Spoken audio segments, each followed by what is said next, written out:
Je vais demander au frère Jocelyn de me rapprocher le tableau, s'il te plaît.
Ce matin,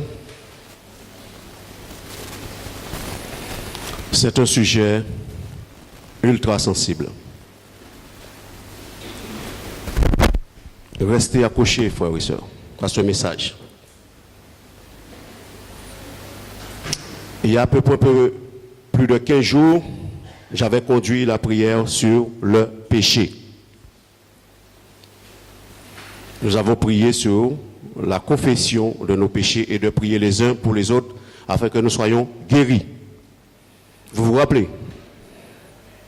Alors, qui c'est qui se rappelle la définition du péché? Y a-t-il quelqu'un qui se rappelle la définition du péché? On va parler du péché ce matin.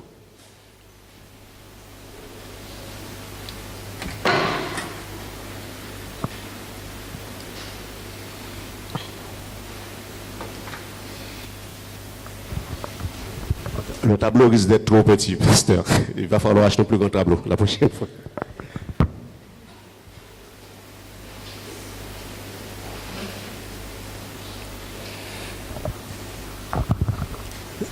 La Bible dit, quiconque pratique le péché transgresse la loi.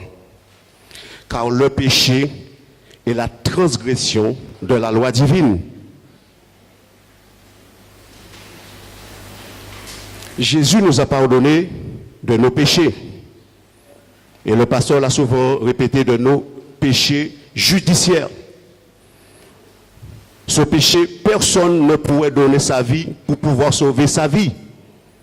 C'est Jésus seul qui pourrait le faire. Mais cela n'empêche pas aujourd'hui que nous continuons à pécher.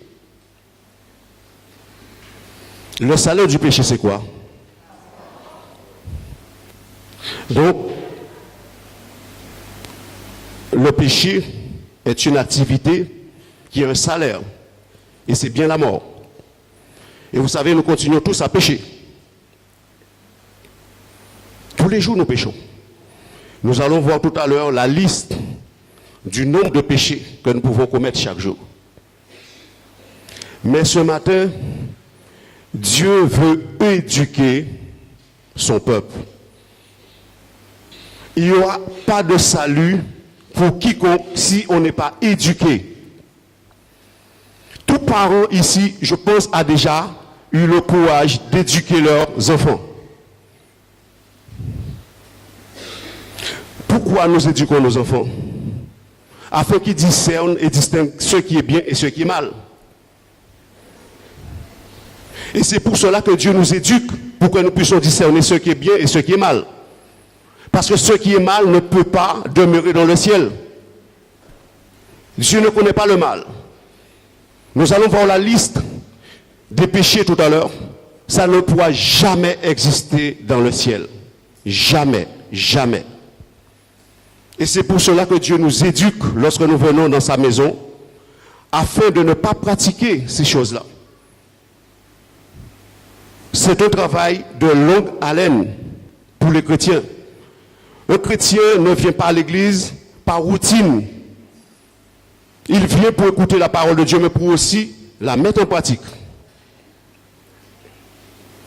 Vous savez que Dieu a éduqué les anges. Les anges ont été créés d'esprit, et pas comme nous, de sang et de chair. Dieu les a éduqués Et Dieu leur a dit ce qui est bien, ce qui est mal. Ils étaient conscients de ce qui était bien, de ce qui était mal, pour rejeter le mal et choisir le bien. Ça ne les a pas empêchés de pécher. Pourtant, l'être le plus parfait que Dieu a créé, en la personne de Lucifer, astre brillant, qui est devenu Satan, il était au courant. Il était créé parfait. Nous ne sommes pas créés parfaits. Mais lui était créé parfait pour savoir distinguer ce qui est bien, ce qui est mal, et rejeter le mal. Et pourtant, c'est en lui que l'iniquité fut trouvée. Donc, vous voyez, l'éducation est très, très importante pour le peuple de Dieu. Il faut que le peuple de Dieu vraiment sorte dans l'ignorance. Je ne parle pas ici, mais dans le monde entier où Dieu a son peuple, il faut vraiment que le peuple de Dieu sorte dans l'ignorance. Parce que le peuple de Dieu est parfois dans une très grande ignorance. Et on a besoin que Dieu nous donne, comme j'ai déjà prié là-dessus, la sagesse et l'intelligence. Parce que nous allons découvrir quelque chose dans la parole de Dieu. Peut-être cela n'a jamais peut-être été enseigné dans beaucoup d'églises, mais il faut qu'on le sache, bien-aimés. Il faut que nous soyons attentifs. Ne perdez pas la communication ce matin. Soyez attentifs, bien-aimés. Nous allons prendre Job.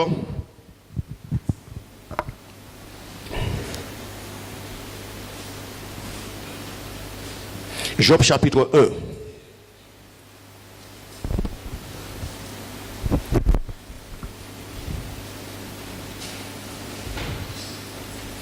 Job chapitre 1, à partir du verset 4 à 5.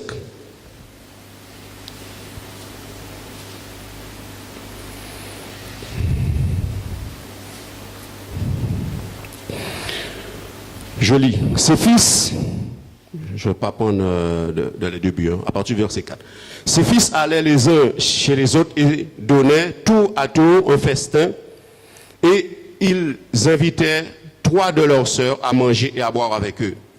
Et quand les jours du festin étaient passés, Job appelait et sanctifiait ses fils, puis il se levait de bon matin et offrait pour chacun d'eux un holocauste. Car Job disait, peut-être mes fils ont-ils péché et ont-ils offensé Dieu dans leur cœur? C'est ainsi que Job avait coutume d'agir. Amen. Vous savez, lorsqu'on transgresse une loi, on passe outre. On néglige cette loi. C'est ça, ça veut dire transgresser. On passe au-delà. Et vous savez, sur la terre, Dieu a permis qu'il y ait des lois. Quand vous êtes sur la route, il y a un code de la route. Vous ne pouvez pas faire n'importe quoi sur la route. Si ils n'avaient pas établi le code de la route pour savoir comment on doit rouler, tout le monde ferait ce qu'il veut sur la route, n'est-ce pas? Et malgré qu'il y a le code de la route, les gens font ce qu'ils veulent. Job, la Bible dit qu'il avait coutume de faire cette chose. Job a enseigné ses enfants sur la parole de Dieu. Il a éduqué ses enfants. Mais vous voyez, les enfants de Job, il avait 7 fils et 3 filles. À quoi ils pensaient? À boire et à manger. C'était leur vie.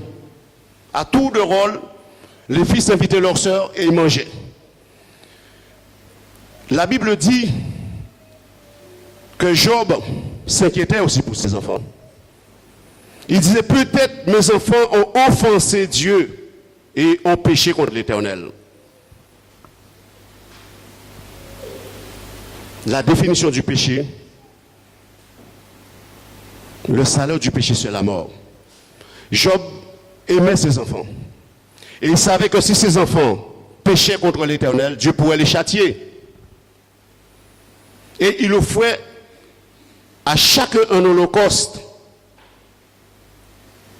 devant Dieu pour le pardon de leurs péchés. Mais qu'est-ce que Job avait peur que ses enfants fassent? Peut-être mes enfants ont péché, ont faussé Dieu, mais qu'est-ce qu'ils pouvaient faire, leurs enfants?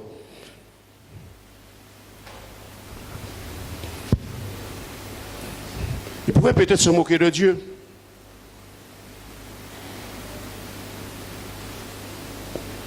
Qu'est-ce qu'ils pouvaient faire encore? Ils pouvaient aussi se saouler, se rendre ivrognes.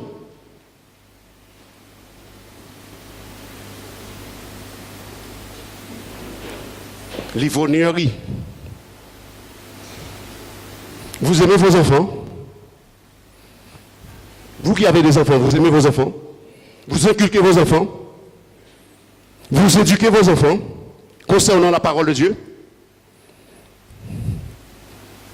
Lorsqu'on aime ses enfants, comme Dieu nous aime, il nous éduque.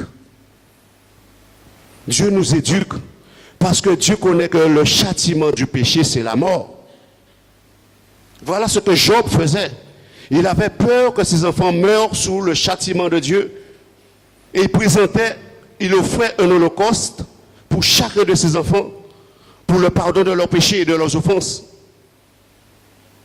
Rappelez-vous la prière que j'ai faite il y a un peu plus de 15 jours, que nous devons confesser nos péchés les uns les autres et prier les uns pour les autres, parce que nous continuons à pécher tous les jours. Nous ne pouvons pas dire que Jésus a pardonné nos péchés et nous pouvons continuer encore à vivre dans le péché.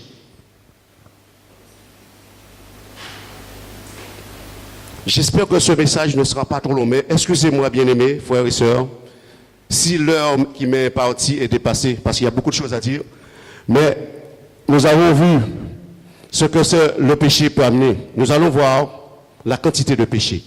Donc, vous voyez que Job sanctifiait ses enfants. Il les appelait, il les sanctifiait. Et c'est de cela que nous allons parler, du péché et de la sanctification.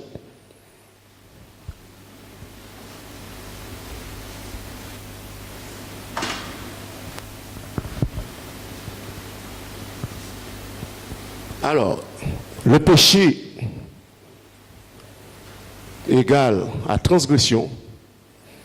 Je ne peux peut-être à cette place, mais après je vais l'effacer. Donc rappelez-vous, si vous voulez noter, vous notez. Transgression égale iniquité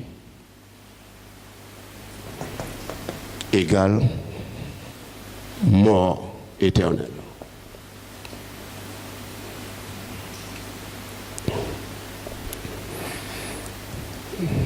La sanctification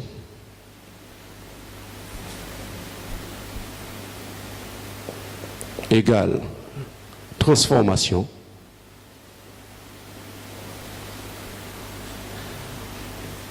libération égale vie éternelle. Prenez note.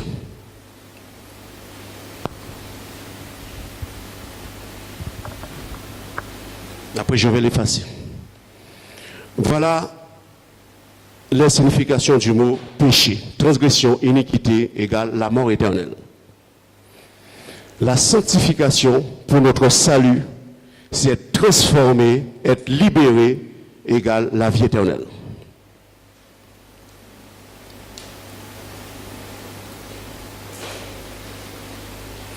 Je vais commencer d'abord par la sanctification.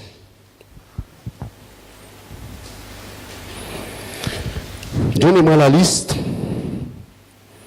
de certains mots qui concernent la sanctification. C'est dans la Bible.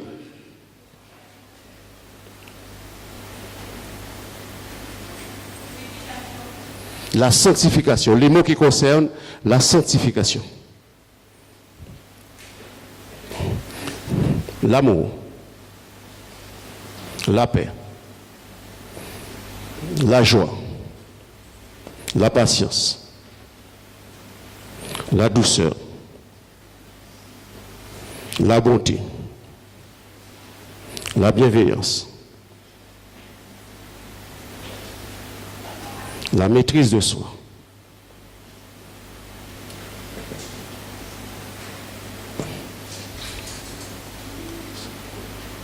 Donnez-moi un autre encore. La foi. Dans tout ça, il y a l'humilité.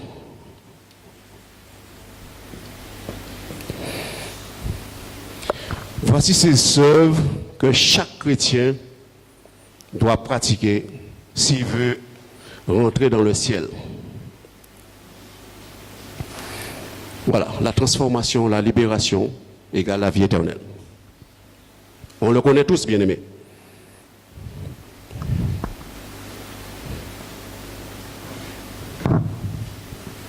Il y en a 9.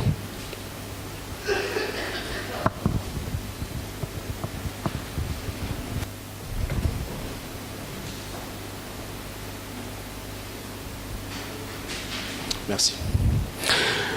Le péché, la transgression, l'iniquité, la mort éternelle. Donc, citez-moi un certain nombre de péchés, parce qu'il y en a une quantité. Ça écrit mal. Hein? Je sais pas, j'avais acheté un et j'ai oublié à la maison.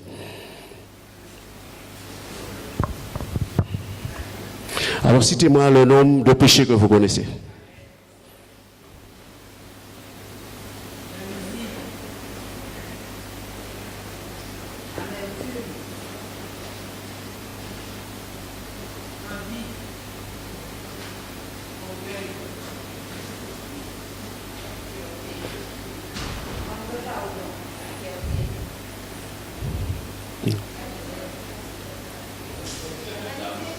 Comment?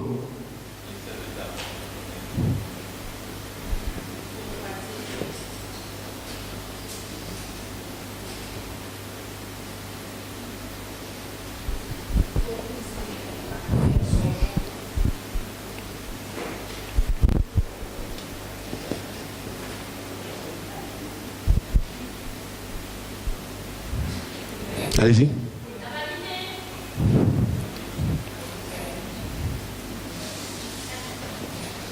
Allez-y. Comment? Super.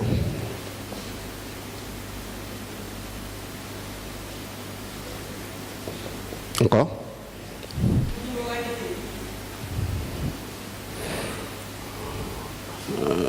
Ouais, bon. Allez-y, bien aimé. Vous connaissez, il y en a plein. Comment?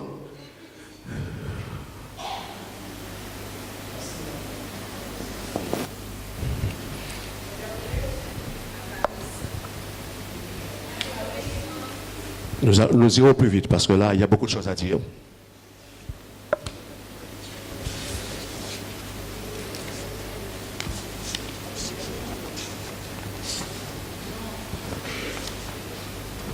Donc, moi, j'ai la méchanceté. Je marque. Vous voyez la liste? Elle est longue. Hein? Comment? Eh bien, je vais l'effacer, après on va écrire par-dessus. La méchanceté, la colère, le dérèglement,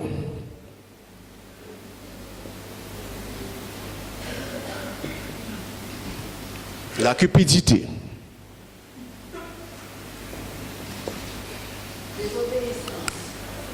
ou rébellion,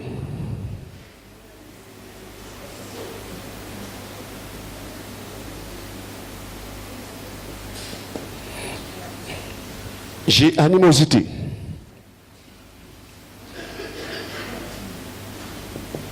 Vous savez ce que ça veut dire, animosité? C'est quoi? L'animosité, c'est avoir de l'antipathie, de l'hostilité à l'égard de quelqu'un. L'égoïsme.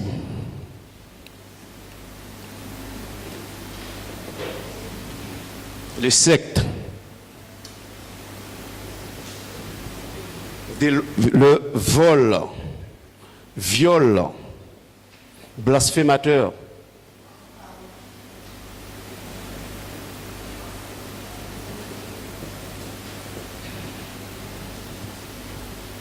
Rancune, les passions, les rivalités, les querelles, les disputes, les murmures, l'ingratitude,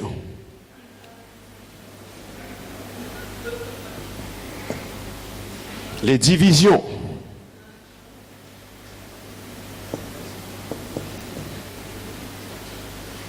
la médisance, calomnie, la magie, la débauche, l'impureté,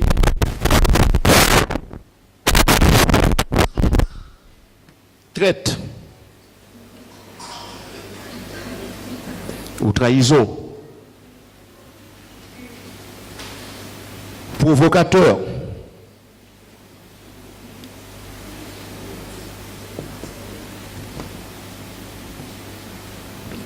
ça c'est très important, nous allons le voir tout à l'heure. Reniement. Alors, il faut qu'on fasse très attention tout à l'heure parce que c'est très important cela. Le reniement, c'est un grave péché. Le mauvais regard.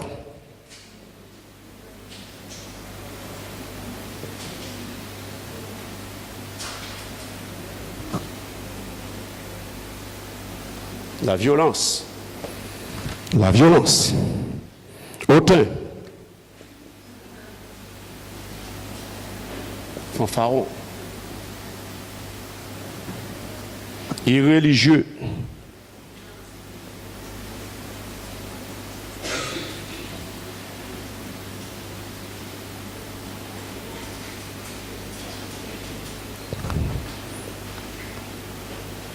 Déloyaux.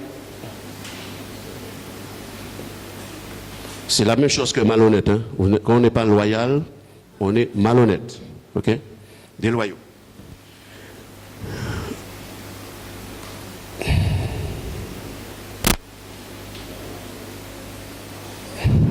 Bon, violent, c'est pareil que emporté. Alors, cruel. Est-ce que je mets cruel? Bon.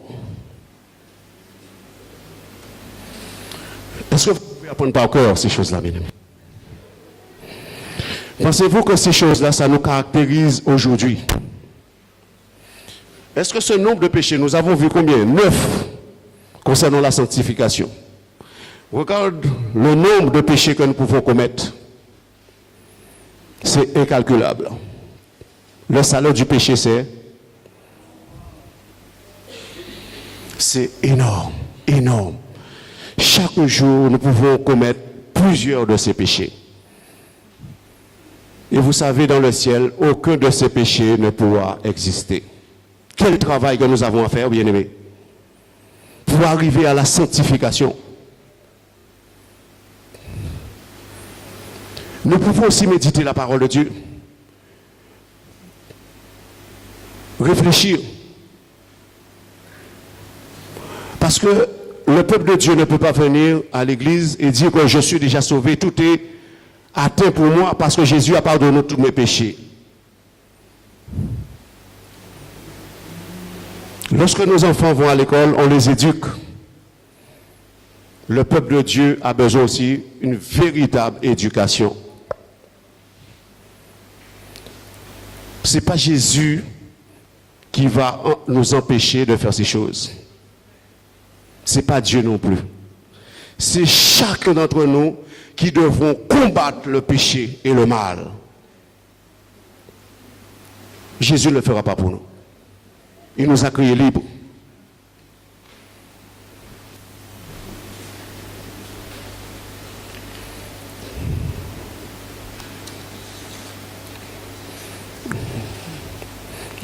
Nous allons prendre, je vais mettre ça là. Nous allons prendre Romains chapitre 7.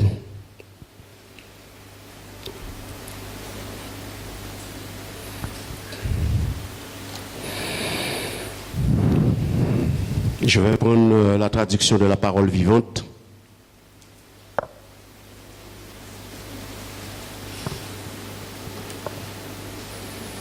Romains chapitre 7.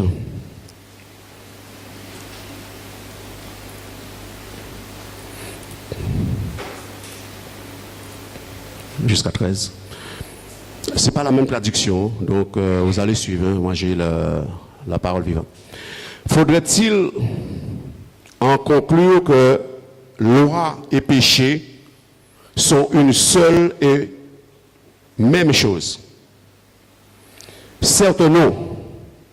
Mais par la loi, j'ai appris à identifier le péché et à prendre conscience de ma culpabilité. Par exemple, je n'aurais pas su que c'est mal de désirer ce que les autres possèdent. Si la loi ne m'avait pas dit « tu ne convoiteras pas », je ne me serais jamais senti coupable sans cette déclaration. Mais alors, le péché qui était en moi a trouvé dans le commandement une occasion de se manifester, s'en est forgé une arme contre moi. L'interdiction même lui a servi pour susciter en moi toutes sortes de convoitises. La défense n'a fait qu'exciter mes mauvais désirs. Or, là où il n'y a pas de loi, le péché est inerte. Autrefois, avant d'être soumis à la loi, je vivais tranquille. Mais dès que s'ouvrait le commandement, le péché s'éveilla à la vie. Et moi, je mourus. Je pris conscience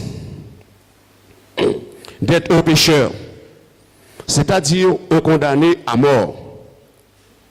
Ainsi, la loi qui devait me servir de guide sur le chemin de la vie m'a en fait mené vers la condamnation et la mort. En réalité, le commandement devint l'instrument du mal qui a saisi cette occasion pour me séduire et me tuer. Car la loi en elle-même est sainte et chaque commandement est saint, juste et bon. Est-il donc possible que quelque chose de bon en soit ait des conséquences néfastes? Le bien peut-il me faire mourir? Évidemment non. L'auteur de ce crime, c'est le péché. Sa véritable nature devait être démasquée. Or, en me donnant la mort par une bonne chose, il a montré son vrai visage grâce au commandement.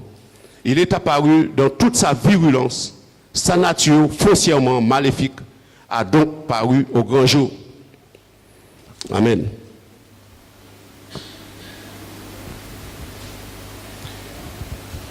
L'apôtre nous fait comprendre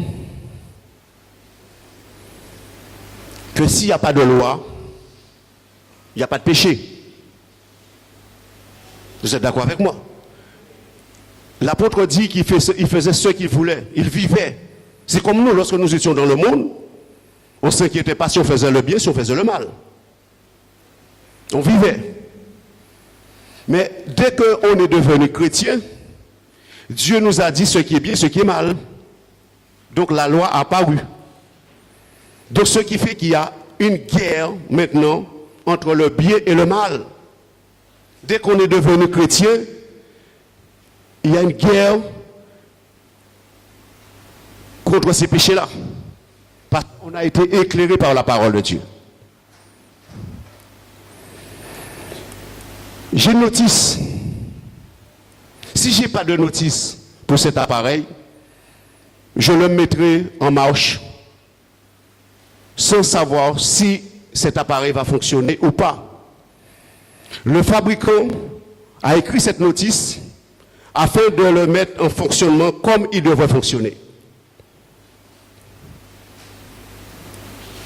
Lorsque je prends cet appareil, je ne peux pas le brancher sur du 380 volts.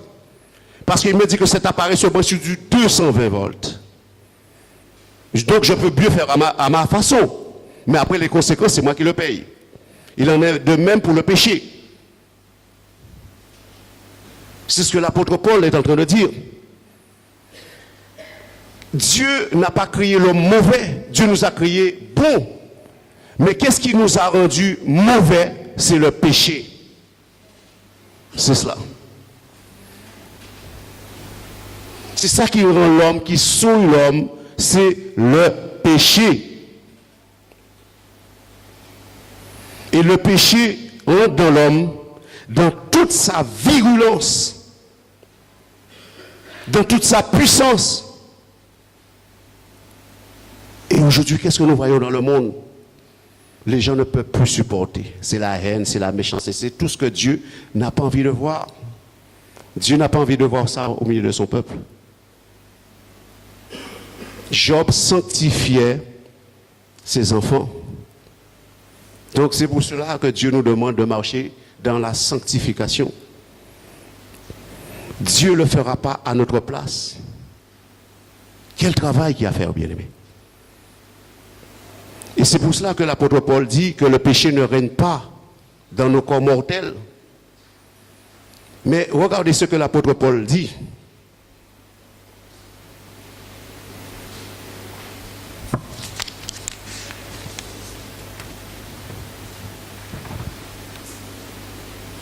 À partir du verset 24, je crois.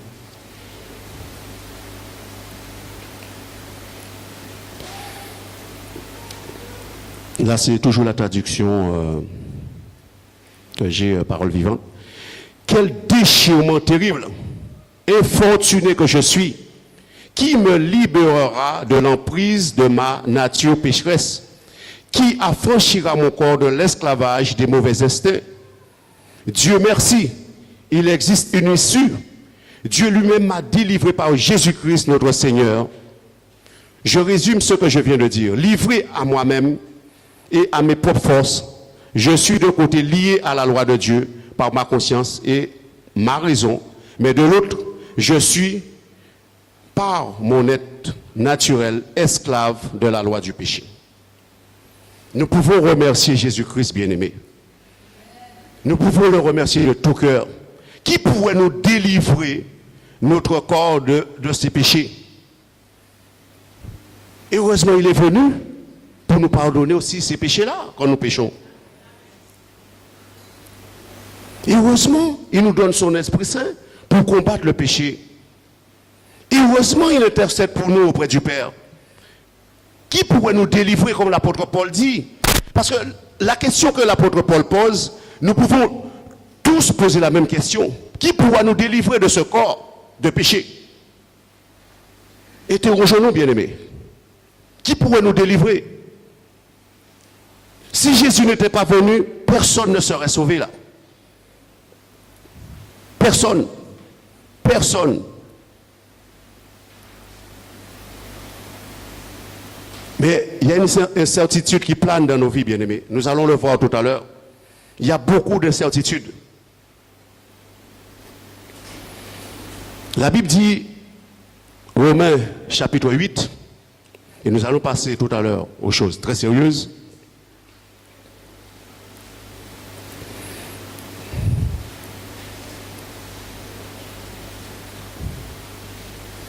Romains chapitre 8.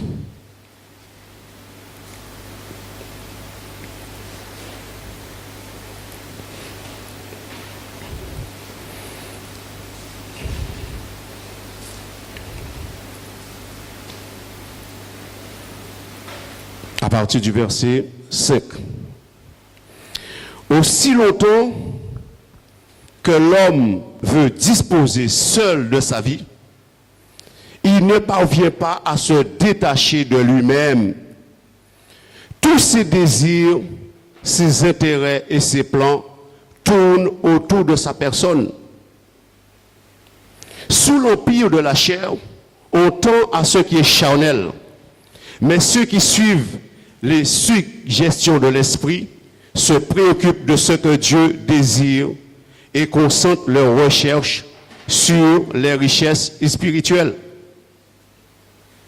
Or, suivre la pente de la nature, se laisser mener par ses instincts, c'est aller à la mort.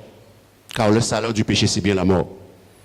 Mais rechercher la pensée de l'esprit, obéir à ses directives, voilà ce qui nous conduit à la vie éternelle et à la paix.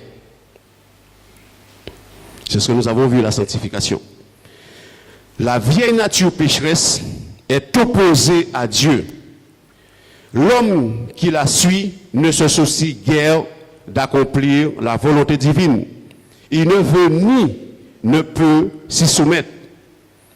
C'est pourquoi, aussi longtemps que l'homme vit pour lui-même, pour la satisfaction des désirs de sa nature charnelle, il ne peut être approuvé de Dieu. Ceux qui suivent leur tendance instinctive ne sauraient lui plaire. Amen.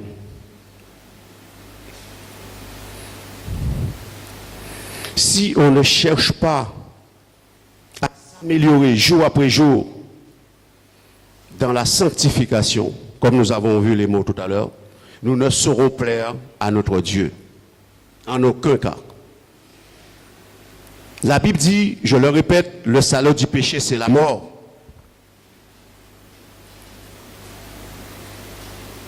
Il y a une incertitude, bien-aimés, dans nos vies. Qui peut me dire, lorsque Jésus va retourner, où serons-nous? Qui peut dire ce matin, qu'est-ce que je vais faire à ce moment-là?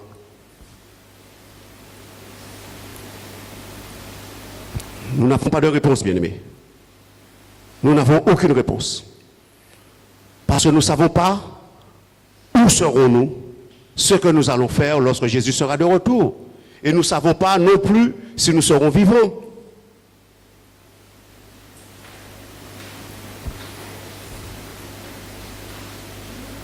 C'est une incertitude pour tous les hommes et toutes les femmes de la planète.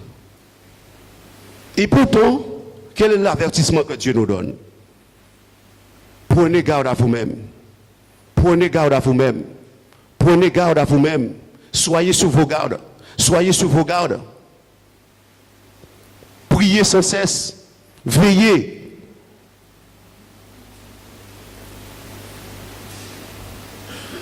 C'est l'incertitude pour tous les chrétiens sur cette terre.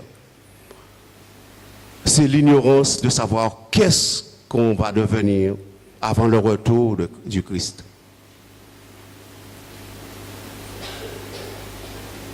Si le retour de Jésus-Christ, on est dans notre Bible, on est dans la sanctification, quelle joie pour chacun d'entre nous. Heureux celui qui va trouver veillant, qui fait sa volonté.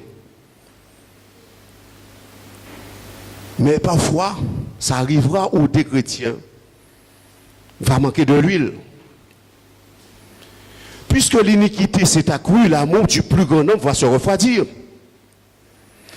Toutes ces choses iront en grandissant dans le monde.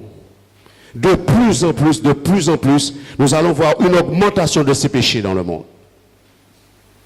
Et l'amour du plus grand nombre au milieu du peuple de Dieu va diminuer. Va se refroidir, va se refroidir, va se refroidir, va se refroidir. Donc la Bible nous demande de nous affectionner aux choses d'en haut. De nous affectionner sur les mots que je viens de décrire concernant la sanctification. C'est ces mots, ces paroles, ces actions qui permettra à Dieu de nous sauver. Car sans la sanctification, nul ne pourra voir le Seigneur. On peut venir à l'église tous les jours, tous les dimanches, tous les vendredis. On peut chanter tous les jours. Mais si on ne travaille pas à la sanctification, on laisse ces péchés dominer notre vie, on ne pourra jamais voir le Seigneur. Car le salaire du péché, c'est la mort.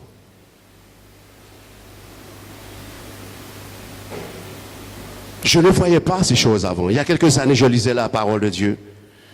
Je n'avais pas une telle conscience, une telle ouverture d'esprit concernant ces choses-là.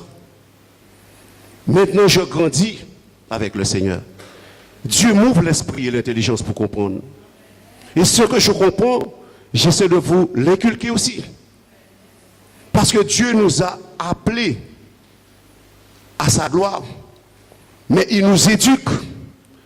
Parce que dans quelques années, nous ne savons pas.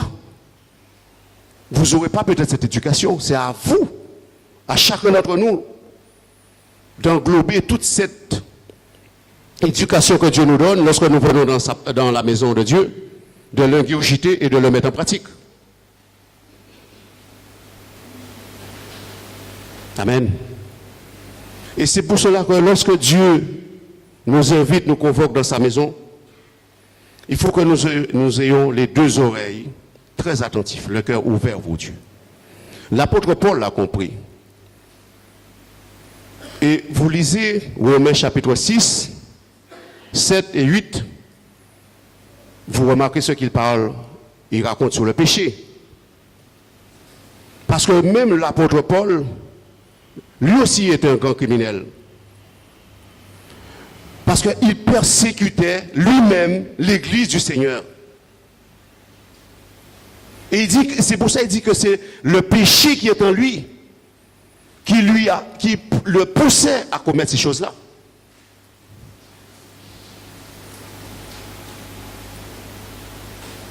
Si c'était de lui-même, par l'entendement de Dieu, il aurait pu, mais le péché est entré en lui. Ce qu'il ne veut pas faire, c'est ce qu'il fait à cause du péché. Et nous avons un combat terrible à mener non seulement contre le péché, contre le monde, contre le diable, pour que nous puissions apprendre ce que c'est la sanctification. Dieu trouve trop souvent ces choses-là dans son peuple. Et je vous dis une chose, bien-aimés, beaucoup de chrétiens aujourd'hui vont à l'église, ils sont dans l'ignorance. Ils sont dans l'ignorance. Ils croient qu'ils sont déjà arrivés. Mais quel travail à faire. Nous allons le découvrir encore, bien-aimés. Il y a beaucoup de choses à dire. Alors, écoutez.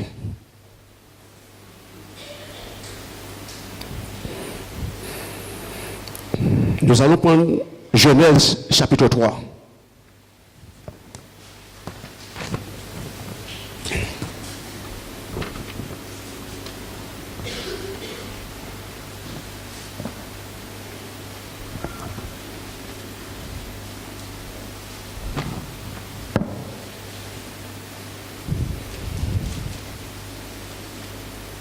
Genèse chapitre 3 verset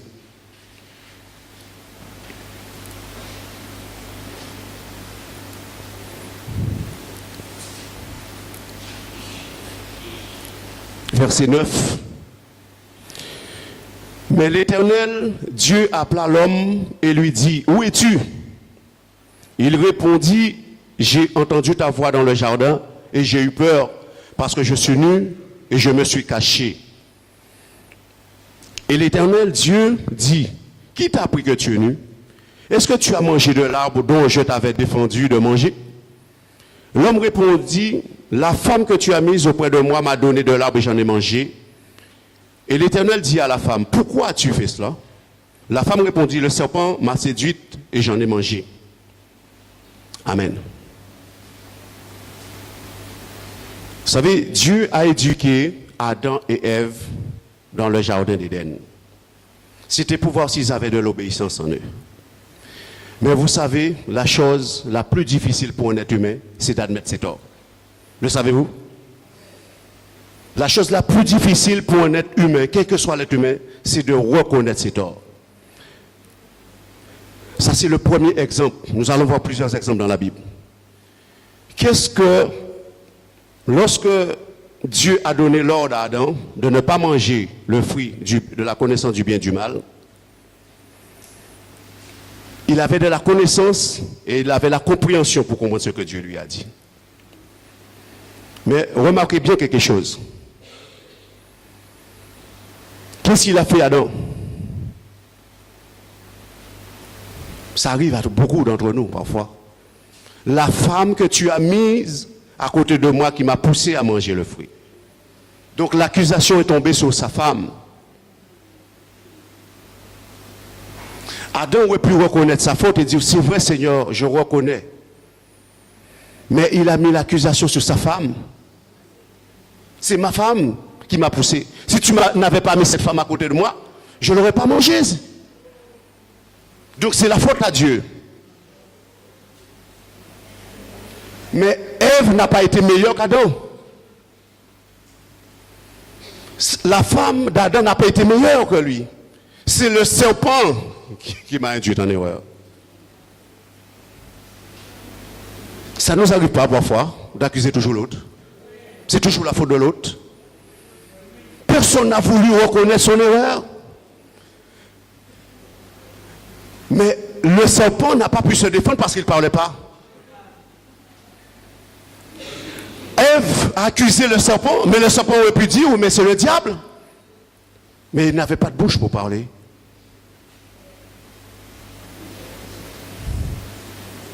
Remettons-nous en question, bien-aimés. Dieu nous parle ce matin. Il est important pour nous de reconnaître nos erreurs et nos fautes. Parce que si on ne le reconnaît pas, on est dans la mort éternelle. Parce qu'on ne pourra jamais demander pardon à Dieu. Jamais. L'enfant de Dieu a besoin de reconnaître ses fautes et dire, Seigneur, je reconnais, j'ai péché. Pardon, Seigneur. Et transforme-moi. Parce que la sanctification, c'est la transformation et c'est la libération du péché.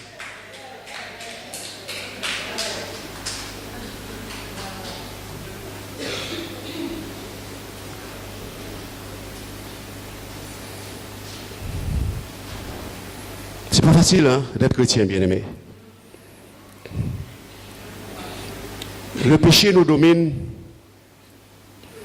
mais Dieu nous demande de dominer sur le péché. C'est ce qu'il a dit à Caïn.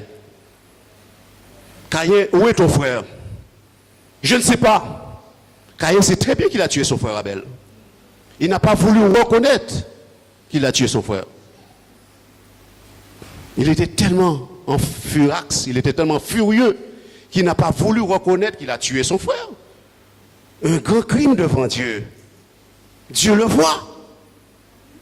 Mais Dieu, j'ai tué mon frère, je m'excuse. Mais il se donne la raison de dire que Dieu, je ne sais pas. Et Dieu voit. Dieu lui pose la question, où est ton frère? Il est important pour nous, bien-aimés, d'être vrais avec nous-mêmes. Parce que rien n'est caché aux yeux de Dieu. Quand tu penses que tu as caché ceci aux yeux de Dieu, Dieu te dit, tu as fait cela. Et nous allons voir beaucoup d'exemples dans la Bible, bien-aimés. Soyons vrais avec Dieu. Cela dépend de notre salut. Le salaire du péché, c'est la mort. Ce n'est pas le but de Dieu de voir aucun d'entre vous, ni moi, de mourir spirituellement, d'être dans la géhenne. Le but de Dieu, c'est de voir tous ici rassemblés, vos familles, vos enfants, rentrer dans le ciel. Parce que c'est une souffrance terrible, la mort éternelle. Et ça fait beaucoup de mal dans le cœur de Dieu de voir autant d'êtres humains aujourd'hui dans l'enfer, qui souffrent à cause de leur désobéissance, parce qu'ils ont laissé toute cette panoplie de péchés dominer leur vie. Si vous le notez, vous pouvez, sur une feuille de papier, effacer chaque mot qui ne vous concerne pas. Et vous allez voir le progrès que nous allons faire devant Dieu. Et prenez les mots de la sanctification, notez-le et priez dessus. Et Dieu va nous aider à faire des pas de géant. On ne peut pas jouer avec le péché devant Dieu. Cela peut-être peut paraître banal pour certaines personnes. Mais on ne pourra pas jouer avec le péché devant Dieu. Il faut que le peuple de Dieu sorte dans l'ignorance. Il y a beaucoup de chrétiens qui sont encore dans l'ignorance. Beaucoup de chrétiens marchent dans l'aveuglement. Et le diable s'amuse, il s'amuse, allez, continue, c'est bien. Tu vas à l'église, tu peux faire ceci, tu peux faire cela. Telle voie paraît droite pour un homme, mais l'issue c'est la mort. Tout ce qu'on peut penser faire qui est bien, parfois ça peut nous amener à la mort. Deuxième exemple, 1 Samuel 15.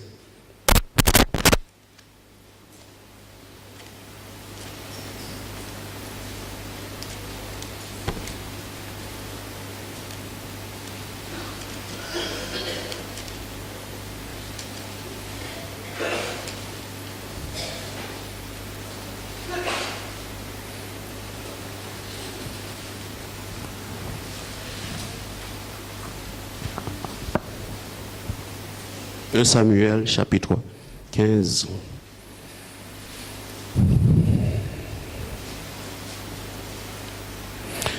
Donc, à partir, nous allons pas lire tout le chapitre, mais nous allons voir quelques versets. À partir du verset 1 à 4. Samuel dit à Saül, c'est moi que l'Éternel a envoyé pour toindre roi sur son peuple, sur Israël. Écoute donc ce que dit l'Éternel. Ainsi par l'Éternel des armées, je me souviens de ce qu'Amalek fit à Israël lorsqu'il lui ferma le chemin à sa sortie d'Égypte. Va maintenant, frappe Amalek et dévouer par interdit tout ce qui lui appartient. Tu ne l'épargneras point et tu feras mourir hommes et femmes, enfants et nourrissons, bœufs et brebis, chameaux et ânes. Saül convoqua le peuple et en fit la revue à Télaïm. Il y avait 200 000 hommes de pied et 10 000 hommes de Juda. Nous allons continuer un peu plus loin. Verset 9.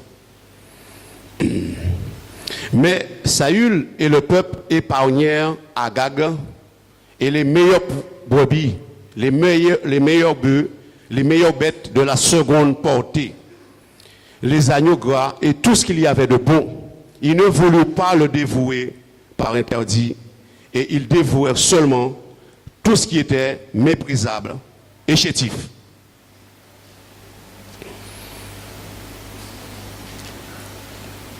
Verset 10.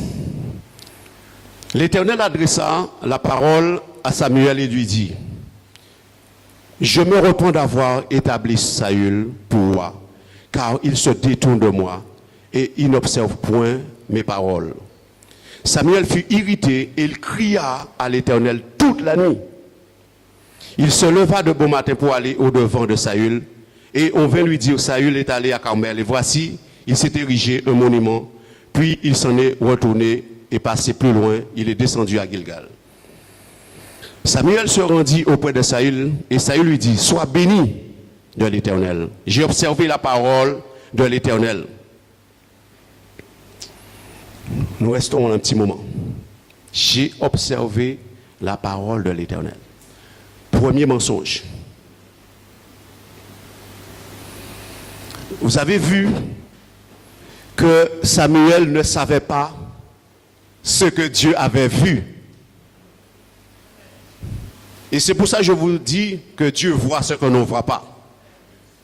Ce que nous ne voyons pas, Dieu le voit. Samuel était dans l'ignorance de ce que Saül avait fait. Il avait épargné les meilleures brebis. Et qu'est-ce que Dieu lui avait dit? Tout, Amalek, tu devrais le dévouer par interdit à la malédiction. Tu devrais rien laisser. Il a dit, j'ai observé ce que l'Éternel a dit.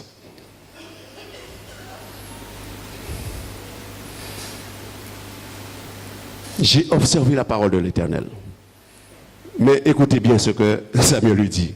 Qu'est-ce donc ce bêlement des brebis qui parvient à mes oreilles et ce mugissement des bœufs que j'entends? Saül répondit, ils les ont amenés de chez les Amalécites parce que le peuple a épargné les meilleures brebis et les meilleurs bœufs afin de les sacrifier à l'Éternel ton Dieu et le reste nous l'avons dévoué par interdit.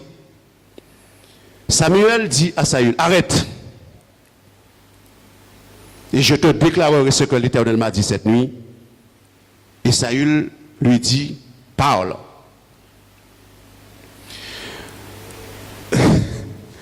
Regardez jusqu'où Dieu va avec l'homme pour que l'homme reconnaisse sa faute. Samuel a entendu le bêlement des brebis. Saül aussi l'a entendu. Il savait qu'il avait désobéi.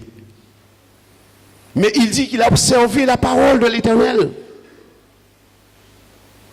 Comment tu as pu récupérer les meilleures brebis et tu dis au prophète Samuel que tu as observé la parole de l'Éternel? Comment peut-on mentir à Dieu?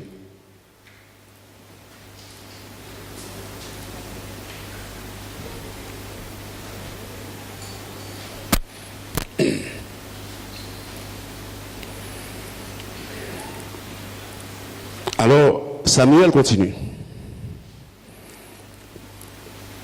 Verset 17. Lorsque tu étais petit à tes yeux, n'es-tu pas devenu le chef des tribus d'Israël? Et l'Éternel ne t'a-t-il pas oint pour que tu sois roi sur Israël? L'Éternel t'avait fait partir en disant, va, dévoue par interdit ces pécheurs, les Amalécites. Tu leur feras la guerre jusqu'à ce que tu les aies exterminés. Pourquoi n'as-tu pas écouté la voix de l'Éternel? Pourquoi t'es-tu jeté sous le butin et as-tu fait ce qui est mal aux yeux de l'Éternel? Saül répondit à Samuel, j'ai bien écouté la voix de l'Éternel et j'ai suivi le chemin par lequel m'envoyait l'Éternel. J'ai amené Agag, roi d'Amalek, et j'ai dévoué par interdit les Amalécites. Mais le peuple a pris sur le butin des brebis et des bœufs comme prémisse de ceux qui devraient être dévoués afin de les sacrifier à l'Éternel, ton Dieu, à Gilgal. Deuxième mensonge encore de Saül. Malgré Samuel lui a fait voir qu'il avait déjà menti, mais il ment encore une seconde fois. Et il jette la responsabilité encore sur le peuple. C'est jamais lui qui était le commandant, lui qui était le chef de l'armée d'Israël, mais il n'a pas conçu que c'est lui qui était le responsable de cette armée. Mais c'est le peuple qui m'a induit en erreur. C'est le peuple qui a choisi les brebis, pas moi.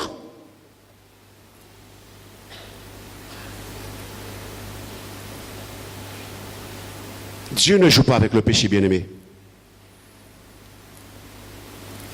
C'est pour cela que je dis que nous avons un très gros travail à faire pour pouvoir atteindre la sanctification et la sainteté.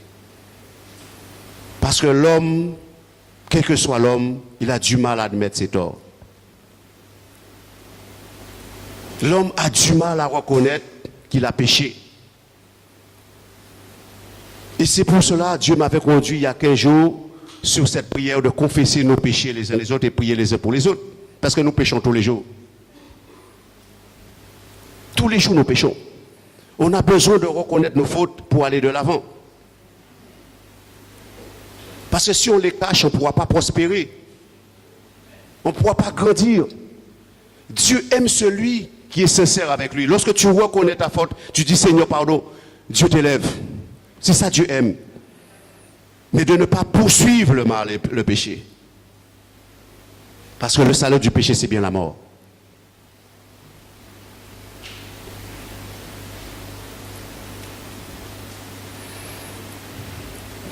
Regardez jusqu'où Samuel a été pour que Saül puisse comprendre quelque chose. Samuel dit au verset 22, « L'Éternel trouve-t-il du plaisir dans les holocaustes et les sacrifices comme dans l'obéissance à la voix de l'Éternel? Voici, l'obéissance vaut mieux que les sacrifices. Et l'observation de sa parole vaut mieux que la graisse des béliers. Car la désobéissance est aussi coupable que la divination, et la résistance ne l'est pas moins que l'idolâtrie et les téraphim. Puisque tu as rejeté la parole de l'Éternel, il te rejette aussi comme moi. » Regardez jusqu'où il faut que Dieu aille avec Saül pour reconnaître sa faute. Dieu te rejette. Il faut parfois que Dieu va loin pour que le chrétien, l'enfant de Dieu, reconnaisse qu'il a été aussi loin dans le péché. Il le rejette. Il a fallu que Saül entende ce mot « rejeter » au verset 24.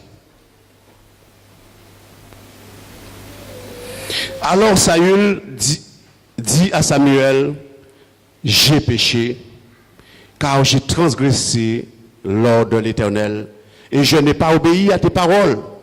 Je craignais le peuple, et j'ai écouté sa voix.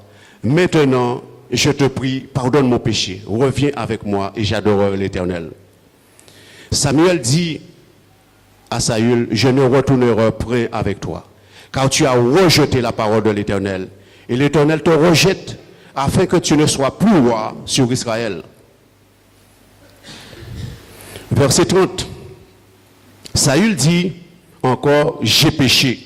Maintenant, je te prie, honore-moi en présence des anciens de mon peuple et en présence d'Israël. Reviens avec moi et j'adorerai l'Éternel ton Dieu. Samuel retourna et suivit Saul, et Saul adora l'Éternel. Donc, vous pouvez lire la suite. Mais, vous savez, il y a un homme dont la bonté de Dieu, nous allons voir tout à l'heure, en la personne de David, que Dieu a épargné. Et nous allons voir pourquoi. Saül n'a pas eu la même chance. Dieu l'a véritablement rejeté. Mais il a voulu adorer l'Éternel en reconnaissant une seconde fois que j'ai péché. Je vais adorer l'Éternel à Gilgal. On ne peut pas jouer. Vous savez, quand Dieu parle, c'est du très sérieux. C'est du très sérieux. Il faut vraiment que la crainte de Dieu soit profondément ancrée en nous pour pouvoir obéir à Dieu. Si on n'a pas la crainte de Dieu, j'ai déjà prêché là-dessus, parce que ce sont des choses que nous avons besoin d'entendre pour avancer avec l'Éternel. Si nous n'avons pas la crainte de Dieu, nous allons continuer à pécher vers l'Éternel, ce qui va nous conduire vers la mort éternelle. Et c'est pour cela que nous avons besoin de prier les uns pour les autres. Nous avons besoin de confesser nos péchés les uns pour les autres. Et de ne pas persister dans le péché. Parce que Dieu a horreur du péché. Regardez la liste, elle est énorme. Et il y en a encore d'autres. Est-ce que vous pensez que ces choses-là vont pouvoir habiter dans le ciel? Lorsque Jésus viendra chercher une église pure, sans tache, sans ride, rien de semblable, est-ce que vous pensez que Jésus va amener au Père des personnes avec ses péchés en eux? Dieu ne va jamais l'accepter. Dieu ne va jamais l'accepter. Jamais, jamais, jamais. C'est terminé.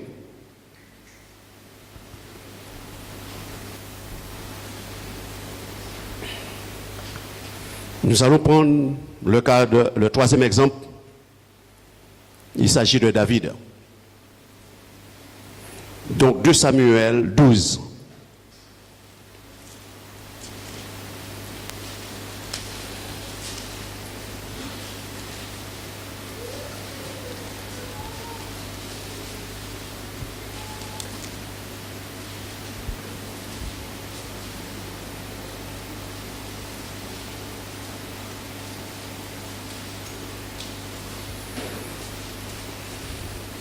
Donc, normalement, j'aurais dû prendre depuis le chapitre 11, mais vous allez le lire, hein, le chapitre 11. Donc, ça concerne David, l'adultère de David avec une femme mariée.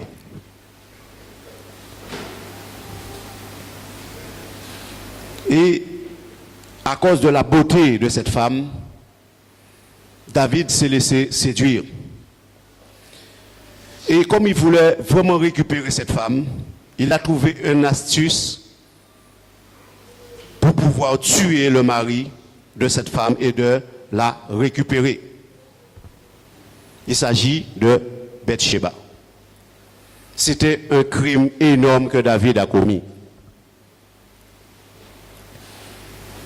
Mais Dieu est tellement bon envers l'homme.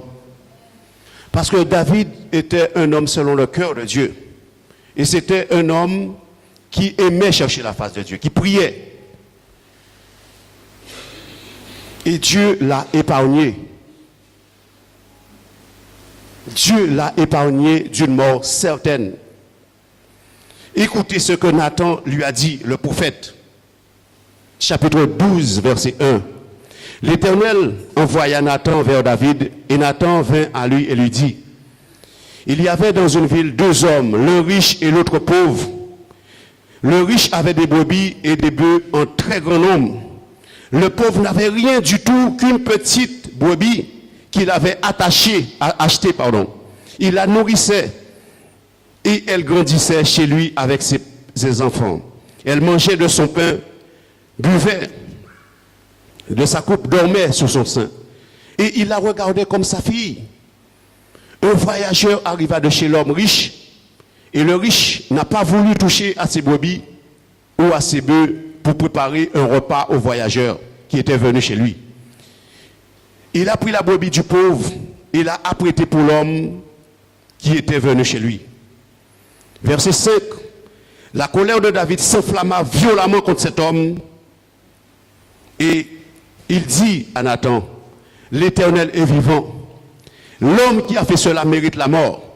Et il rendra 4 brebis pour avoir commis cette action et pour avoir été sans pitié. Amen. Nous allons voir la suite tout à l'heure.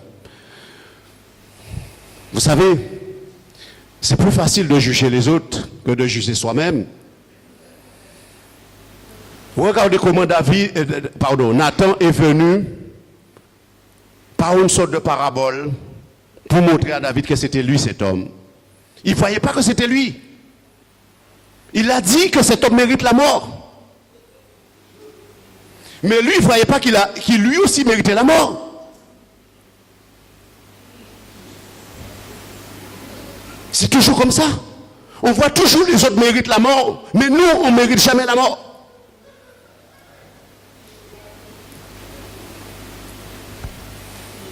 Cet homme mérite la mort, il a dit. Mais lui, non. Et pourtant, il a fait tuer le mari de cette femme. Donc, il ne méritait pas la mort. Un meurtrier, un assassin, il ne méritait pas la mort. Il n'a pas reconnu encore sa faute. Ça, c'est le 3e exemple. Mais Dieu parle ce matin, bien-aimé. Dieu nous parle. Dieu ne parle pas seulement à vous, mais il m'a parlé aussi, il me parle. Parce que je me mets aussi en question comme vous, bien-aimés. Quand je parle de la parole de Dieu, je me mets aussi en question. Voyez-vous, c'est pas bon de juger les autres. Il faut se juger soi-même. Parce que cet homme, il a trouvé que c'était un crime qu'un riche, qui a beaucoup de biens, de bœufs, il va voler une brebis de pauvre pour la prêter pour ses invités. Alors qu'il en a fait plusieurs. Pourquoi il n'en a pas pris une? Une brebis, un bœuf?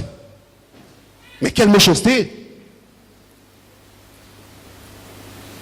Mais je comprends David aussi. Parce qu'il ne supporte pas la justice. Mais Dieu non plus ne supporte pas la justice.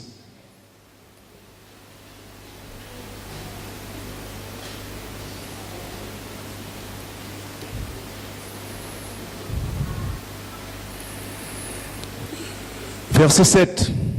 Et Nathan dit à David, tu es cet homme-là. C'est toi, David. Ça change tout maintenant. Ça change tout. Ah bon, c'est moi? Mais la conscience de David aurait pu lui dire, mais j'ai commis, mais un meurtre grave aux yeux de Dieu. Pourquoi j'essaie de prendre la femme de l'autre, de tuer le mari pour pouvoir acquérir la femme de l'autre, puisque tu ne comprendras point.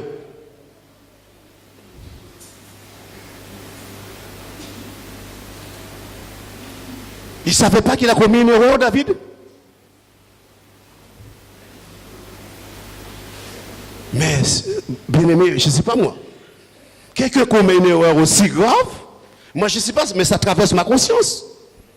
Je fais tuer quelqu'un, et moi tout peine dans l'huile. Tout peine dans l'eau, voilà. J'ai rien fait. L'autre a volé une brebis, il mérite la mort, et moi j'ai tué quelqu'un, je ne mérite pas la mort. C'est ça l'homme.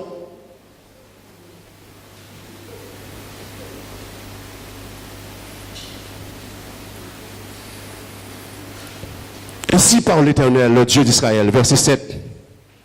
Je t'ai oué pour roi sur Israël. C'est la même chose que Samuel a dit à Saül, verset 7. Je t'ai oué pour roi sur Israël. Et je t'ai délivré de la main de Saül. Je t'ai mis en possession de la maison de ton maître. J'ai placé dans ton sein les femmes de ton maître. Et je t'ai donné la maison d'Israël et de Juda. Si cela avait été peu, j'y aurais encore ajouté. Pourquoi donc as-tu méprisé la parole de l'Éternel en faisant ce qui est mal à ses yeux? Tu as frappé de l'épée Uri le Hétien. Tu as pris sa femme pour faire ta femme. Et tu l'as tué par l'épée des fils d'Amon. Maintenant l'épée ne s'éloignera jamais de ta maison, parce que tu m'as méprisé et parce que tu as pris la femme d'Uri, le Héthien, pour en faire ta femme. Ainsi parle l'Éternel, voici je vais faire sortir de ta maison le malheur contre toi. Et je vais prendre sous tes yeux tes propres femmes pour les donner à un autre qui couchera avec elles à la vue de ce soleil. Car tu as agi en secret et moi je ferai sur la présence de tout Israël et à la face du soleil. Verset 13. David dit à Nathan, j'ai péché contre l'Éternel. Et Nathan dit à David, l'Éternel pardonne ton péché. Tu ne mourras point. Mais parce que tu as fait blasphémer les ennemis de l'Éternel en commettant cette action, le fils qui t'est né mourra. Amen. Je vous ai dit, bien-aimés, Saül n'a pas eu la même chance que David. Vous voyez jusqu'où Dieu va avec l'homme pour que l'homme reconnaisse ses fautes. Il a reconnu sa faute. J'ai péché. Mais il a fallu que Dieu fasse un jugement sur lui en attirant le malheur sur lui. Mais Nathan est venu, le prophète lui a dit, tu ne mourras pas, David. Mais le premier fils que tu as donné à Bathsheba va mourir. Ce sera un premier châtiment. Dieu n'a pas laissé vivre cet enfant. Mais par contre, le second enfant de David et Bathsheba, Salomon, Dieu l'a laissé vivre parce que Dieu l'aimait. La miséricorde de Dieu. Regardez jusqu'où Dieu va avec l'homme pour que l'homme reconnaisse sa faute et reconnaisse qu'il a péché en disant « j'ai péché ». C'est simple comme bonjour. Seigneur, j'ai péché, excuse-moi, parce que mon cœur est atteint. Parce que lorsque votre cœur, votre conscience est atteint, vous le ressentez. Le Saint-Esprit qui est dans nous, nous le fait remarquer. À moins que l'Esprit de Dieu ne nous habite pas. Moi, si je pêche, quand je pêche, je sais que je pêche. Parce que ma conscience me le dit. Au début, lorsque j'ai commencé à étudier la parole de Dieu, j'avais 16 ans. Je n'étais pas quelqu'un qui insultait les gens. J'étais quelqu'un qui avait eu une bonne éducation. À l'âge de 13-14 ans, je jouais au football. Et vous savez, quand vous entendez des jurons sur un terrain de football, même si vous n'avez pas envie de le répéter, mais parfois ça s'imprègne dans votre subconscient. Je l'ai dit une seule fois sur un terrain de football. Mon cousin m'a repris et je ne l'ai plus jamais redit ces mêmes phrases. 2 ans plus tard, quand j'ai commencé à lire la parole de Dieu, ces pensées venaient dans ma tête. Ces pensées venaient régulièrement. Je marchais, mais des pensées mauvaises, pensées venaient. Qu'est-ce qui arrivait? Seigneur, pardon, Seigneur, pardon, Seigneur, pardon. Pourquoi j'y pensais comme ça? C'était ça. C'est comme si le Saint-Esprit te dit, le péché en toi, je ne veux plus le voir. Je ne veux plus le voir en toi. Remets-toi en question, abandonne le péché. J'avais 16 ans. Parce que notre conscience nous dit ce qui est bien, ce qui est mal. Et à partir du moment où notre conscience nous parle, on sait si on a fait le bien ou le mal. Et si on a fait le mal, on se repent.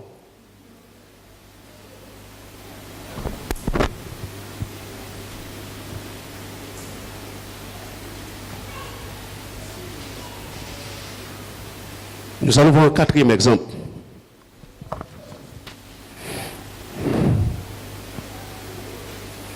Galates chapitre 2.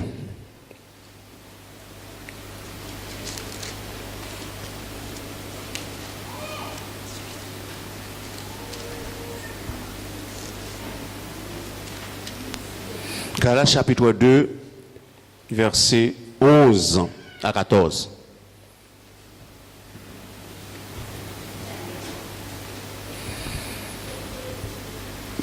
Je lis à partir du verset 11. Mais lorsque Céphas vint à Antioche, je lui résistai en face, parce qu'il était répréhensible. En effet, avant l'arrivée de quelques personnes de l'entourage de Jacques, il mangeait avec les païens. Quand elles furent venues, il s'esquiva et se tint à l'écart par crainte des circoncis.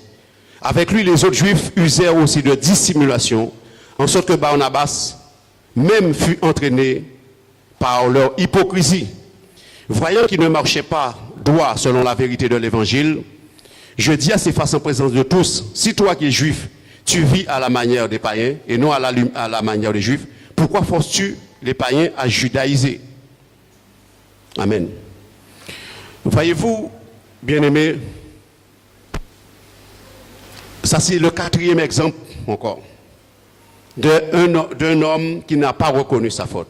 Il a fallu que ce jour-là, Paul soit à Antioche pour réprimander Pierre. Il n'y avait personne qui aurait pu le faire. Même Barnabas qui a marché avec Paul n'était pas capable de le faire parce qu'il était dans la même dissimulation et de l'hypocrisie. Et c'était répréhensible aux yeux de Dieu. Il n'y a pas de petit péché, je l'ai dit la dernière fois. Il n'y a pas de petit péché devant Dieu. Tout péché est un péché devant Dieu. Je crois que je l'ai marqué. L'hypocrisie. La dissimulation. Paul était un grand serviteur de Dieu. Pierre aussi est un grand serviteur de Dieu. Ça n'a pas empêché à Pierre de pécher, de marcher dans l'hypocrisie. Mais il était répréhensible devant Dieu. Un grand serviteur comme ça, il aurait pu perdre aussi son salut à cause de l'hypocrisie. Il était répréhensible, il était condamnable. C'est pour ça que je vous dis, bien-aimés, il n'y a pas de petit péché devant Dieu. Qu'on soit un grand serviteur, même si je vous parle ce matin, Dieu ne fera pas de favoritisme à mon égard si je tombe dans le péché. Je peux être le plus grand prédicateur du monde. Et il y en a beaucoup de prédicateurs qui ont prêché la parole de Dieu. Ça les a pas empêchés d'être rejetés après avoir prêché aux autres. On peut être rejeté après avoir prêché aux autres. Mais c'est à nous de faire attention. C'est pour cela que le Seigneur dit, prenez garde à vous-même. Nous devons veiller les uns sur les autres, de prier les uns pour les autres. Je ne suis pas meilleur qu'un autre, pas vrai. Je dois faire des efforts tous les jours. De même, lorsque je suis dans mon travail, je dois faire des efforts dans mon travail pour satisfaire aussi mon patron. C'est ça que Dieu demande. On a un patron à qui on doit des comptes, l'Éternel. On a des comptes à rendre à l'Éternel. Mais il faut qu'on arrive petit à petit de supprimer ces choses dans nos vies. Il a fallu que Paul résiste à Pierre. Parce que Pierre était un homme aussi rigide dans son caractère. Il ne voulait pas reconnaître aussi ses fautes. Il aurait pu dire, c'est vrai, je n'aurais pas dû agir comme ça, mais il se dissimule, il se cache. Mais Pierre, toi qui prêches aux autres, toi qui prêches aux païens, toi qui prêches le judaïsme, tu aurais dû montrer le bon modèle aux autres. Tu es la lumière, Pierre, tu as marché avec Jésus. Et c'est toi qui montres le mauvais exemple.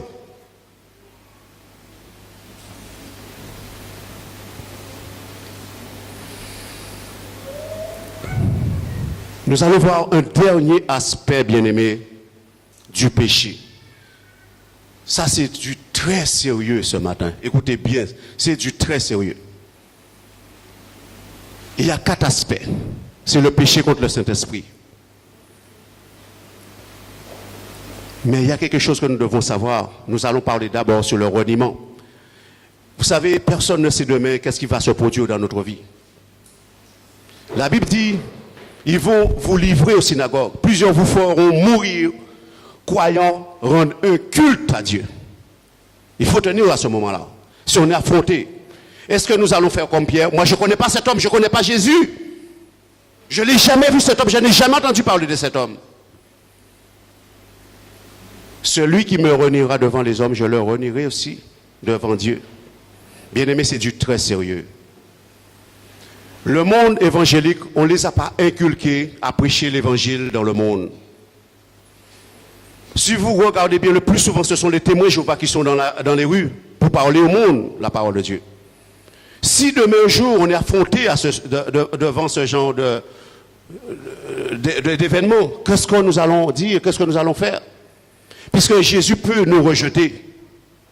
si on renie son nom. Pierre a eu la chance que Jésus l'a pardonné.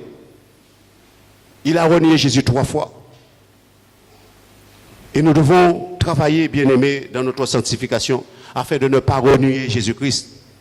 Parce que si on le renie, il va nous renier aussi. Il ne nous connaît pas. Demain, un jour, quelqu'un va nous mettre le couteau sous la gorge. Est-ce que tu es serviteur de Jésus? Est-ce que tu connais Jésus? Est-ce que tu vas à l'église? Qu'allons-nous dire? Parce que les places dans le ciel seront très, très chères. Rentrer dans le ciel, ce n'est pas venir à l'église où tout va bien.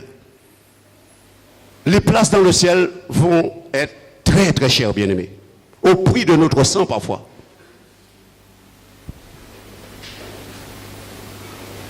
Nous allons prendre Luc chapitre 12.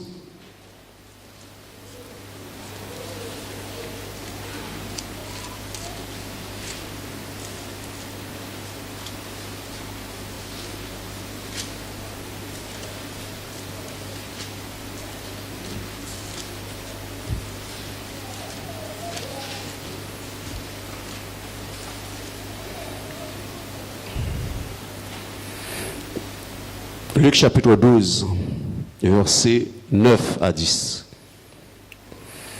Je vous le dis, quiconque se déclarera plus publiquement pour moi, le Fils de l'homme se déclarera aussi pour lui devant les anges de Dieu.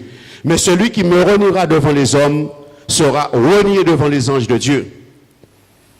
Et quiconque parlera contre le Fils de l'homme, il lui sera pardonné, mais à celui qui blasphémera contre le Saint-Esprit, il ne sera point pardonné. Amen. Vous savez, le blasphème contre le Saint-Esprit, c'est une parole insultante, diffamatoire à l'égard de Dieu. Ce sera un péché impardonnable. Vous pouvez faire tout ce que vous voulez. Lorsqu'on pêche contre le Saint-Esprit, il n'y aura jamais de pardon. La mort éternelle. Mais par contre, si on pêche contre Jésus, Jésus est capable de nous les pardonner.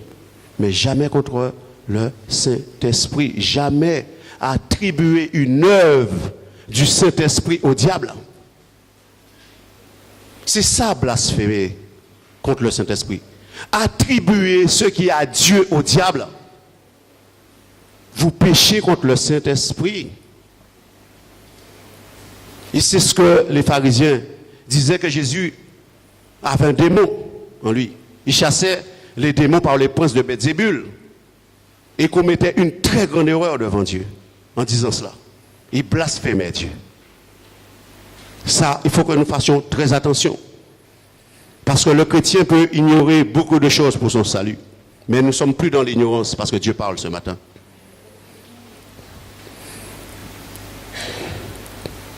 Le péché contre le Saint-Esprit, nous allons voir dans Actes chapitre 5.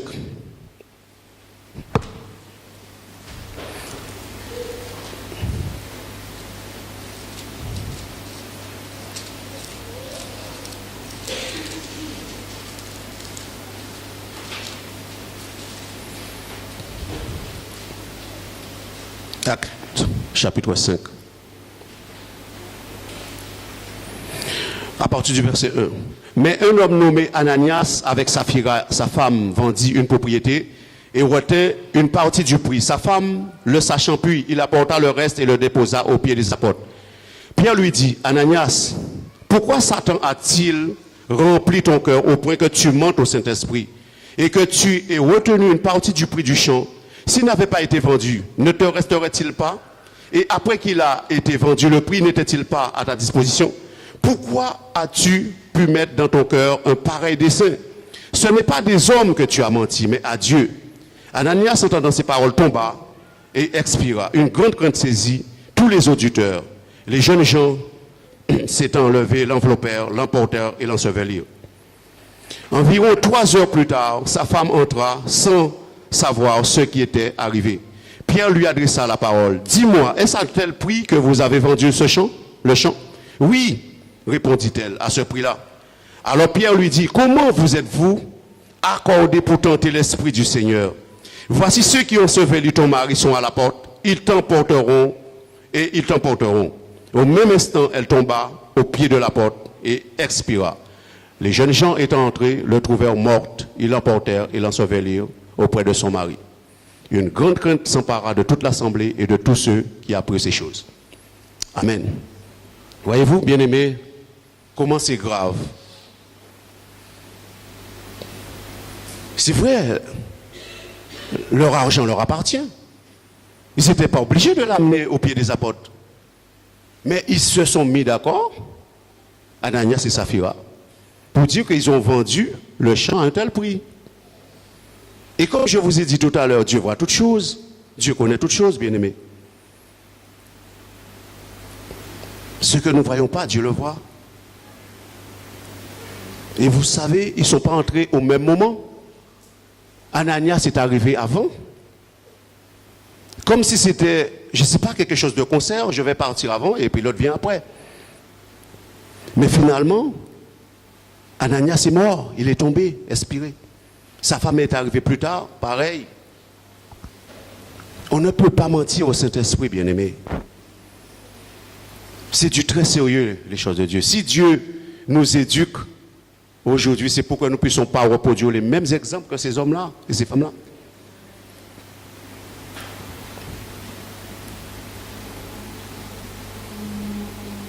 Troisième exemple sur le péché contre le Saint-Esprit. Donc nous avons vu le blasphème, le mensonge. Il y a le rejet. Donc nous allons prendre Hébreux chapitre 10.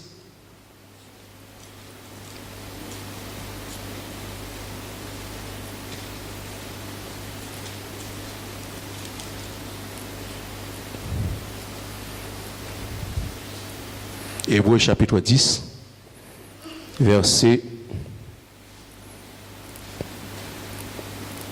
Nous allons prendre du verset 26 jusqu'à la fin. Car si nous péchons volontairement après avoir reçu la connaissance de la vérité, il ne reste plus de sacrifice pour les péchés, mais une attente terrible du jugement et la odeur d'un feu qui dévorera les rebelles. Celui qui a violé la loi de Moïse meurt sans miséricorde sur la déposition de 2 ou de 3 témoins. De quel pire châtiment pensez-vous que sera jugé digne celui qui aura foulé aux pieds le Fils de Dieu, qui aura tenu pour profane le sang de l'alliance par lequel il a été sanctifié, et qui aura outragé l'esprit de grâce. Car nous connaissons celui qui a dit, à moi la vengeance, à moi la rétribution.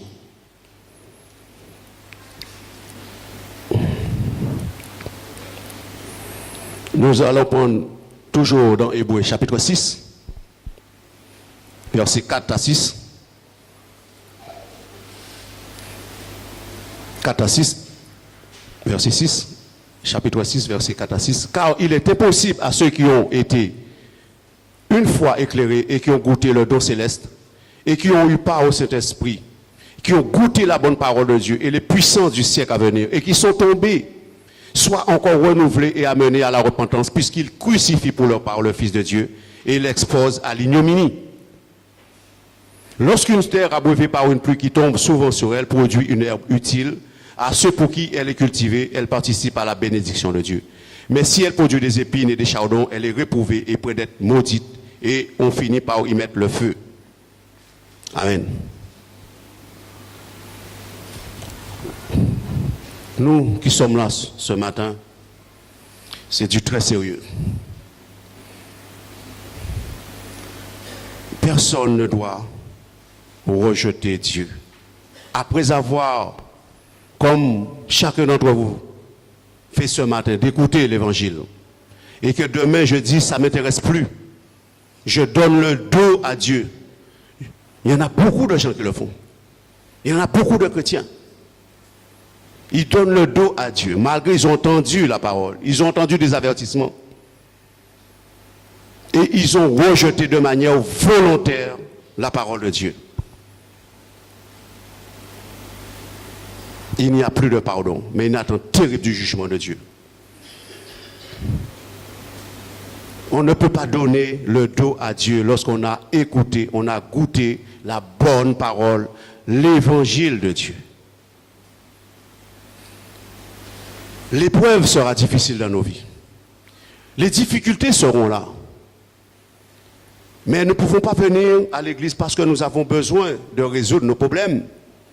Nous venons à l'église parce que nous avons besoin de marcher avec notre Créateur et d'être sauvés. Voilà pour le but du chrétien. Il vient à l'église pour être sauvé. Il ne vient pas pour recevoir que de Dieu. Mais Dieu aussi a besoin de recevoir du chrétien. Et quand ça ne va pas, je n'ai pas ce que j'ai de Dieu. Dieu ne me donne pas ce que j'ai besoin de lui. Je m'en vais. C'est pas ça. C'est pas ça servir Dieu. Mais je vais conclure, bien-aimés.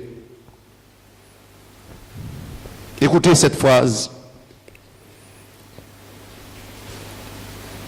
Romains chapitre 2.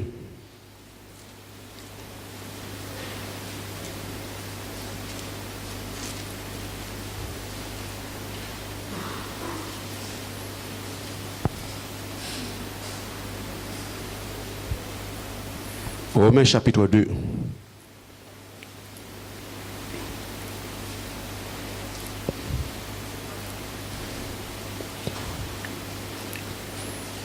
Excusez-moi, je vais prendre quand même la parole vivante qui est plus claire. Je préfère le prendre.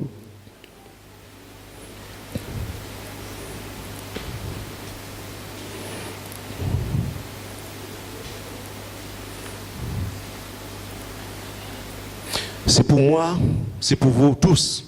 Dieu nous parle. Quand je parle, je ne parle pas qu'à vous. Je me parle aussi à moi, parce que Dieu me parle. Mais écoutez très attentivement cette phrase dans la parole vivante.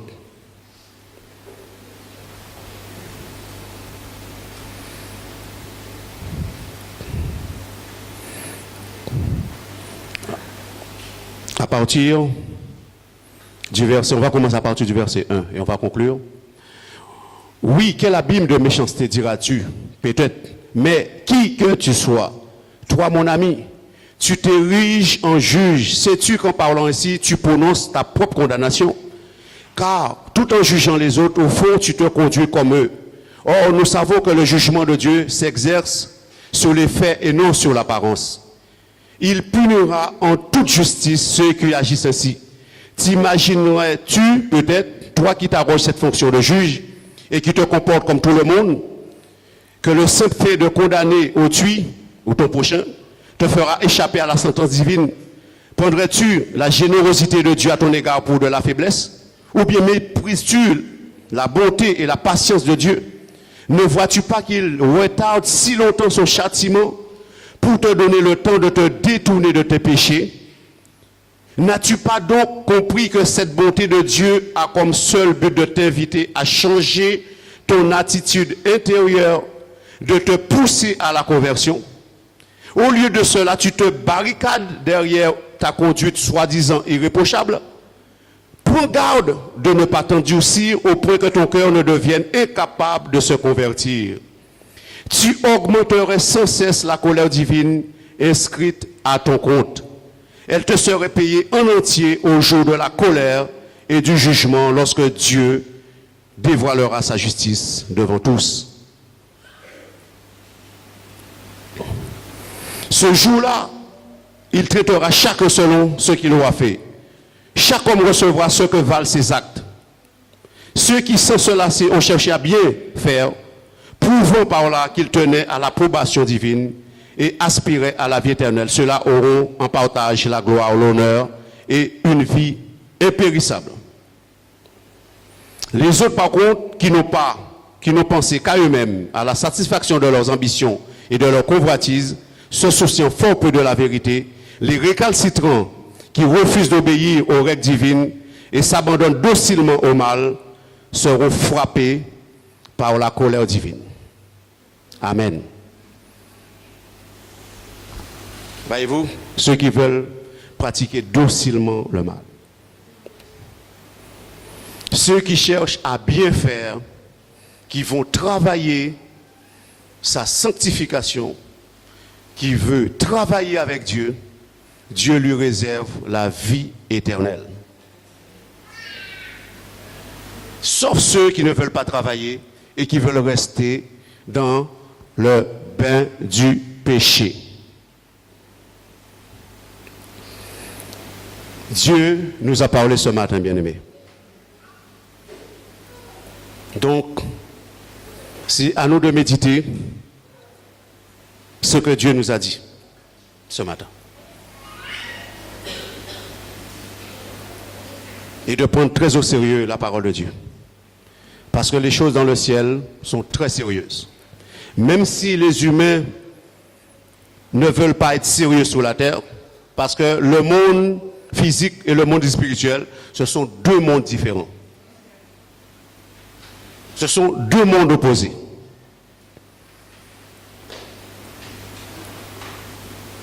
Et c'est pour cela que Dieu dit, mes voix ne sont pas vos voix, mes pensées ne sont pas vos pensées. Mais il faut que nous ayons les pensées de Dieu et que nous suivons ses propres voies. Amen. Nous allons nous mettre debout, bien-aimés, je prie.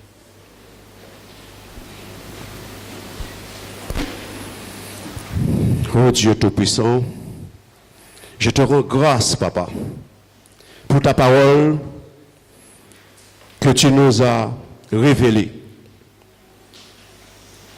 Il est important, Papa éternel, il est important pour nous de connaître ces choses. Parce que l'ignorance amène la mort. Mais lorsque nous connaissons la vérité, puisque la vérité devrait nous affranchir, et nous sommes des enfants affranchis, puisque tu nous as éclairés et tu nous as révélé ta parole et tu nous as donné ton Saint-Esprit. Alors grâce soit rendue à notre Père et grâce soit rendue à Jésus-Christ qui nous délivre de tous nos péchés et qui va nous éclairer jour après jour afin que nous puissions travailler notre foi, travailler notre sanctification. Car sans la sanctification, nul ne verrait le Seigneur. Alors Seigneur, donne-nous le courage, la volonté, la force. Pour nous, pour certains qui ont de la faiblesse dans leur cœur et de laisser parfois le péché dominer nos cœurs, donne-nous cette force, ce caractère que tu avais, Jésus. Le caractère de Paul, que nous puissions l'avoir en nous, de marcher avec toi, afin, Seigneur, que tu puisses prendre plaisir en nous, afin de nous élever sous ton trône et de nous donner la couronne de vie que tu réserves à tous ceux qui cherchent à bien faire. Ce matin, tu as mis tes paroles dans ma bouche et cela est descendu dans le cœur de ton peuple. Que cela puisse produire du fruit. Que cela ne produise pas que du fruit pendant une journée, une semaine, un mois, mais tous les jours, Seigneur. Alors, répands ta puissance et ta miséricorde encore sur nous, Seigneur. Apprends-nous à reconnaître nos erreurs, nos fautes et à nous repentir afin d'aller de l'avant avec toi. Papa, nous te sommes encore reconnaissants. Nous t'attribuons ainsi qu'à Jésus notre gratitude pour le souffle que tu nous donnes et ta patience aussi à notre égard. Merci encore de réveiller nos consciences afin que nous puissions, Seigneur, voir ce qui ne va pas dans nos vies et progresser avec toi jour après jour. Car tu as une grande récompense pour celui qui veut aussi s'améliorer et avancer avec toi. Je t'ai prié, Papa, pour ton peuple, pour que tu le bénisses, pour que tu l'aides à avancer jour après jour, et que tu réponds encore ta bonté, ta miséricorde à leur égard, mais aussi à mon égard. Pour ton serviteur aussi, Emmanuel, pour le frère Loiseau aussi, Seigneur, tu le bénis et sa famille. Que ta main soit constamment sur nous, pour que nous soyons aussi des modèles, une lumière, Seigneur, pour ceux que nous enseignons ta parole. Afin, Seigneur, après avoir prêché aux autres, que nous ne soyons pas désapprouvés, rejetés par toi. Alors dispose notre cœur constamment à la crainte de ton nom et que nous puissions encore avancer avec toi. Et c'est dans le nom de ton Fils Jésus-Christ que nous t'avons prié, Père. Amen.